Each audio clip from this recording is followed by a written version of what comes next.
가장 위험한 생각은 훌륭한 전문가는 훌륭한 강사다라고 하는 거라고 저는 개인적으로 생각을 합니다. 대부분의 자신의 어느 콘텐츠 분야에서 오랫동안 연구하고 그 분야에서 책도 쓰고 전문가라고 생각을 하면 자기도 모르게 나는 그것을 누구보다도 잘 알려줄 수 있다, 전달할 수 있다라고 생각을 하기도 합니다. 그러나 이 전문 영역 콘텐츠 전문가라는 것과 강의를 잘하는 것, 잘 전달하는 건 사실은 좀 다른 영역일 수도 있습니다. 내가 만약에 좋은 콘텐츠를 가지고 있다면 그거를 잘 전달할 수 있고 그걸 통해서 사람을 설득할 수 있다면 그 분야가 내 비즈니스가 될 수도 있고 누군가를 동기부여하는 일이 될 수도 있습니다. 그 분야에서 탁월한 성과, 결과를 만들어낼 수 있을 거라고 생각합니다. 오늘 핵심 내용이 바로 여러분이 가진 컨텐츠를 정말 잘 전달할 수 있도록 그리고 그 강의를 들었을 때 청중들이 들로 하여금 아, 저 사람 진짜 명강사다. 나 저 사람이 하고 있는 거 배워보고 싶어. 저 사람처럼 되고 싶어라는 생각을 가질 수 있도록 변화를 줄 수 있도록 만들고자 하는 것이 바로 오늘 여러분에게 전달하고자 하는 메시지의 핵심입니다. 명강사들이 가지고 있는 공통점들이 있겠죠. 도대체 정말 테드에서 그렇게 명강의를 하고 요즘에는 TV에서도 강의 프로그램들이 많이 있죠. 내가 가진 지식을 전달할 때, 저 사람 정말 매력적이야. 정말 잘한다라고 느껴지는 사람들은 어떠한 특징이 있을까요? 전 그걸 좀 세 가지로 나눠 봤습니다. 먼저 컨텐츠가 가지고 있고 그 컨텐츠에서 전문성이 있다라는 것. 그리고 그 사람이 가진 고유한 태도, 강사로서 또는 사람으로서 갖고 있는 태도를 저는 보고 있습니다. 또 하나는 기술. 어떤 기술이냐? 내가 가진 컨텐츠를 청중들에게 어떻게 전달하느냐. 전달하는 기술, 강의의 기술을 말하고 있죠. 컨텐츠라는 것은 한 분야의 전문성, 뭐 공적인 인증을 받으면 더더욱 좋겠죠. 예를 들면 그 분야에 뭐 학술적인 어떤 성과를 내거나 논문을 쓰거나 아니면 책을 쓸 수도 있어요. 또 어떤 분야에 대한 노하우, 공적인 인증을 받을 수 있고 받지 않았을 수도 있지만 오랜 경험과 노하우를 통해서 그 분야에서 전문가라고 인정을 받을 수 있는 것. 그리고 그러한 컨텐츠를 또 전문적인 전달 능력, 이건 강의 기술하고는 약간 다른 부분인데 내 지식을 어떤 페이퍼나 또 다른 것을 통해서 정말 체계적으로 잘 전달할 수 있는 기본적인 그런 능력을 말합니다. 두 번째는 태도인데요.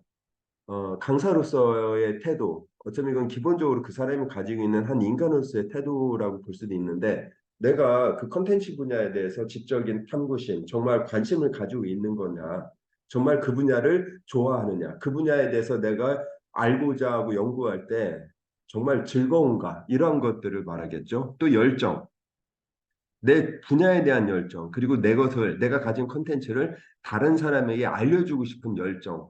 아, 이건 진짜 누구나 배워야 해. 저 같은 경우는 이 강의 기술이 정말 대한민국의 모든 강사들, 그리고 모든 회사의 대표들, 리더들은 반드시 가르치는 일에 대해서도 전문가가 되어야 된다고 생각하는 사람입니다.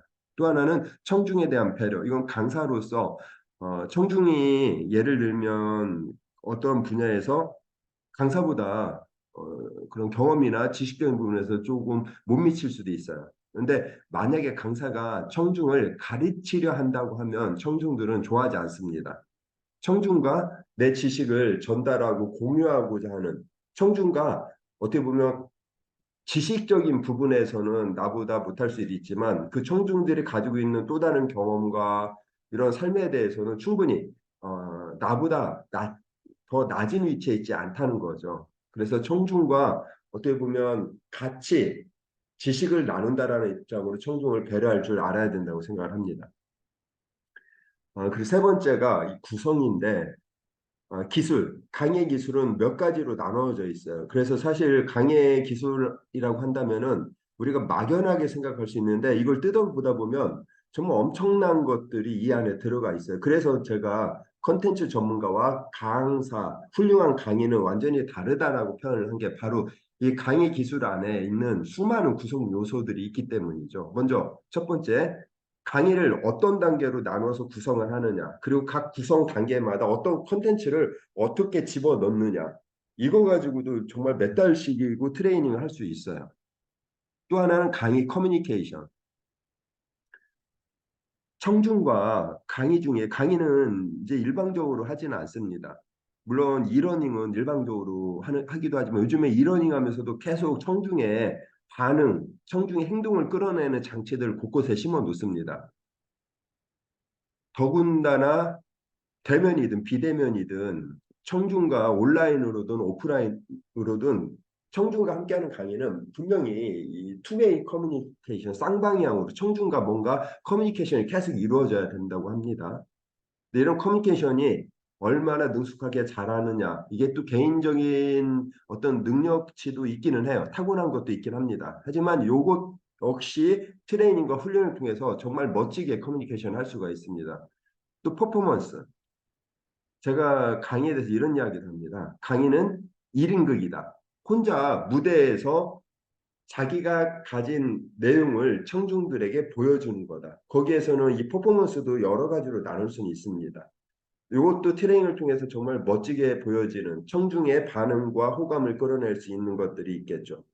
이 중에서 컨텐츠는 어떻든 여러분이 평생 그 분야에서 연구하고 공부해야 될 부분이기도 하고 태도는 요것은 관리를 하면 좀 더 내가 청중에게 좋은 느낌, 이미지를 줄 수가 있습니다.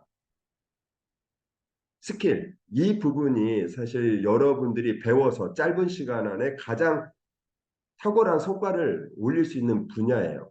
그리고 이건 타고난 것과 다르게 트레이닝을 통해서 꽤 높은 수준까지 올라갈 수 있고 이 부분만 잘 해도 저 사람 정말 강의 잘한다, 명강사다 라는 이야기를 들을 수 있을 만한 결과를 낼 수가 있습니다. 그리고 이 스킬도 정말 많은 구성 요소들이 있는데 그 중에서 제가 이 명강의 3요소 중에 그 중에서도 스킬 안에서도 구성 어떤 단계로 그 안에 컨텐츠를 어떻게 집어넣느냐 이 부분에 대해서 집중적으로 말씀을 드리려고 합니다. 이 부분 4주간 설명만 들어도 여러분의 강의의 모양 자체가 완전히 달라질 수가 있어요. 오늘은 이 구성 단계에서 여러분에게 정말 핵심적인 부분만 탁탁 꺼집어내서 알려드릴 거예요. 이 부분에 대해서 기억만 하고 있고 물론 본다고 해서 3번 듣는다고 해서 이걸 그대로 여러분 강의에 적용하는 게 쉬운 일은 아닙니다. 하지만 오늘 강의를 들음으로써 달라지는 건 내가 강의를 만들 때 기존과 다르게 강의를 어떻게 만들어야 되겠다. 내 강의에 뭐가 잘 됐나 못 됐나 이런 관심을 가질 수 있는 생각의 변화만 가지고도 여러분 강의 색깔이 달라질 수 있다는 겁니다. 그래서 오늘 정말 이 핵심 컨텐츠이긴 한데 이 부분에 대해서 오늘 여러분에게 전달해 드리도록 하겠습니다.